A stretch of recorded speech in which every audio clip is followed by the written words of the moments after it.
네, 후보자님 총리 지명되신 거 축하드리고요. 축하드립니다만 지금 대한민국 상황이 녹록한 상황이 아니기 때문에 아마 그 느끼는 부담감이나 이런 부분은 역대 총리와는 아마 비교하기 어려울 거다 이런 생각은 듭니다.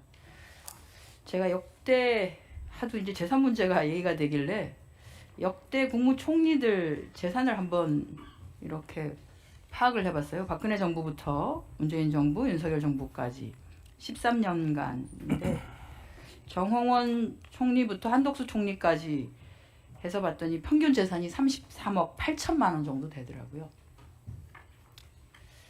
근데 이제 후보자께서는 정치자금 제외하면 사실 1억도 안 되는 재산을 갖고 계시고 그 과정에 이제 재산이 너무 없는데 추징금 관련한 것들 이런 것들을 너무 착실하게 내시는 바람에 한 번도 우리가 인사청문회에서 들여다보지 않았던 출판기념회, 경조사 비용 이런 것까지 들여다보는 사실 역대 인사청문회에서 저는 출판기념회 비용 얼마나 들었는지를 물은 기억도 없고요.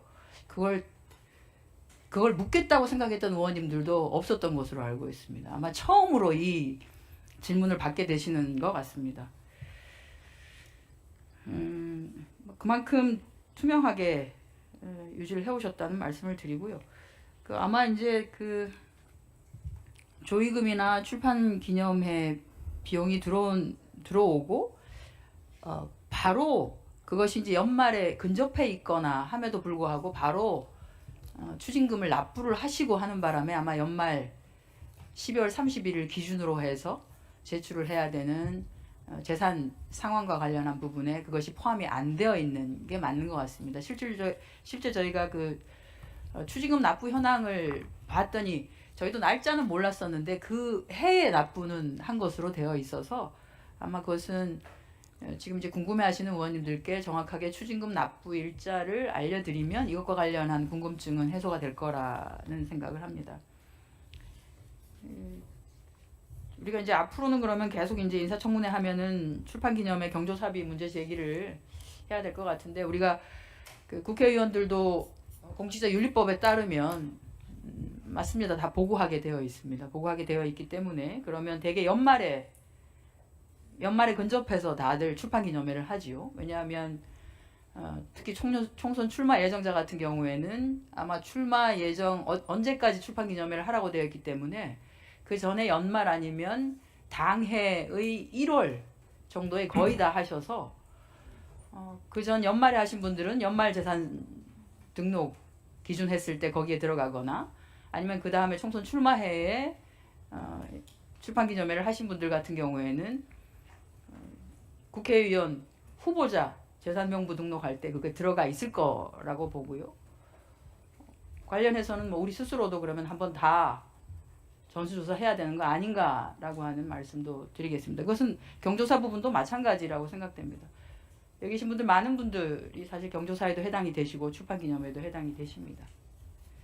그래서 우리가 이제 누구에게 어떠한 정치적 의도를 안 가질 수는 없겠죠. 후보자에 대한 인사청문을 할 때. 그러나 정치적 의도를 가지고 질의할 때는 조금은 같은 공직자로서 의원들의 지금 상황은 어떤가에 대한 것도 같이 얘기를 해야 되는 거 아닌가라는 생각을 좀 해봅니다. 제가 시간이 그렇게 많이 남지는 않았습니다만 조금 아빠 찬스 얘기하는 부분에 대해서도 언론에서 몇 개 얘기가 되어서 자제분 관련한 거 예, 하도록 하겠습니다. 일단은 크게는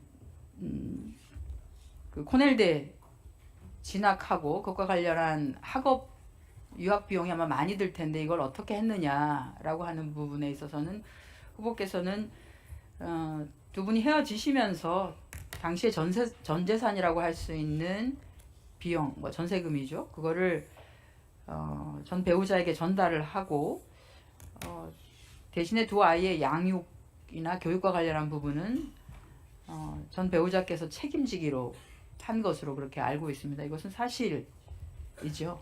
네, 그렇습니다. 네, 그렇기 때문에 지금 아마 이제 왜 아이들이 유학까지 갔는데 비용을 정말로 하나도 보낸 게 없느냐라고 하는 부분에 대해서 의문을 제기하시는데 이것은 이제 두 분이 결정한 과정에 대해서는 개인적인 어찌 보면 이제 집안의 내용이고 하기 때문에 이런 부분 정도는 조금 존중을 해주시는 것이 좋지 않나라고 하는 말씀을 좀 드리겠습니다. 그리고 또 하나가 이제 그 장남의 동아리 활동인데요. 청신국제고 관련한 부분입니다. 이것도 본인은 굉장히 억울할 수 있겠습니다. 그 본인이 회장도 아니고 동아리가 표절방지위원회 동아리입니다. 표절방지위원회. 왜 이게 생겼을까라고 생각해 보면 2023년인데요. 그때 이제 그 김건희 씨, 당시 김건희 씨 표절 사례, 그리고 한동훈 법무부 장관 자녀의 논문 대필하고 해외 사이트에서의 에세이 표절 이렇게 해서 사실 중고등학생인데도 불구하고 표절 시비와 관련한 부분이 계속 문제가 되는 것에 대해서 당시 학생들이 사실 이거는 조금은 윤리적인 학습윤리 교육 과정들이 좀 보완이 돼야 되는 거 아닌가라고 하는 게 그 표절방지위원회 차원에서의 학생들의 의견이었습니다. 그리고 이것들이 어떻게 보면 제도적으로 국회에 좀 전달이 되고 법상으로 만들어지면 훨씬 더 좋지 않겠는가. 그러니까 중학생이건 고등학생이건 그런 것들을 하려고 마음먹는 아이들이 있음에도 불구하고 이런 것에 대해서 학습을 가르치고 있는 교사들이 적절하게 그것의 부적격성에 대해서 문제 제기를 할 수 있다라고 하면 아이들이 그런 시도는 하지 않을 거다라고 하는, 그래서 이제 이게 시작이 된 것인데요.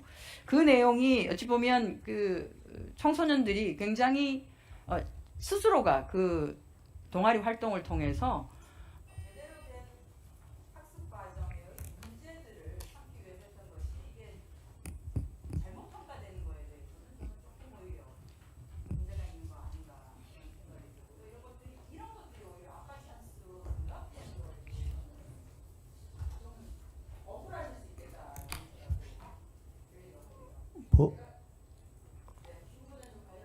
네, 아주 간단하게 말씀드리면, 간단하게만 드리면, 하시죠. 그 표절 방지 활동과 관련해서는 본인의 활동이었고, 말씀처럼 제가 이러저러한 아빠로서의 도움을 많이 주지 못하는 입장이지만, 그러나 참으로 감사하게도 아이들과의 소통 이런 것은 비교적 이렇게 하는 편이었는데, 본인의 활동이었고, 이른바 흔히 아빠 찬스라고 이야기하는 지금 대학 진학에 그 활동 중에 국회와 관련된 입법 청원이 혹시 원서에 활용되었는가는 명확하게 아니다는 사실을 말씀드렸고, 제가 그것은 혹여라도 원서에 쓰지 않았으면 좋겠다라는 입장은 분명히 전했고 아이가 그렇게 했습니다. 그리고 인턴 문제에 대해서는 그 사실 저도 모르고 나중에 들어보니까 엄마, 누나 다 몰랐는데 본인이 그거를 뚫어서 그래서 그것을 아마 그 사안에 대해서 질문한 언론들에게 해당 그 해외 대학의 교수가 이렇게 해서 내가 실제로 인턴을 했다라는 것을 이메일을 보내준 것을 저도 간접적으로 전해서 받았기 때문에 그 문제에는 전혀 이른바 아빠 찬스와는 전혀 없다, 이렇게 말씀드릴 수 있습니다. 네, 한정희 의원님 수고하셨습니다. 다음 존경하는 김현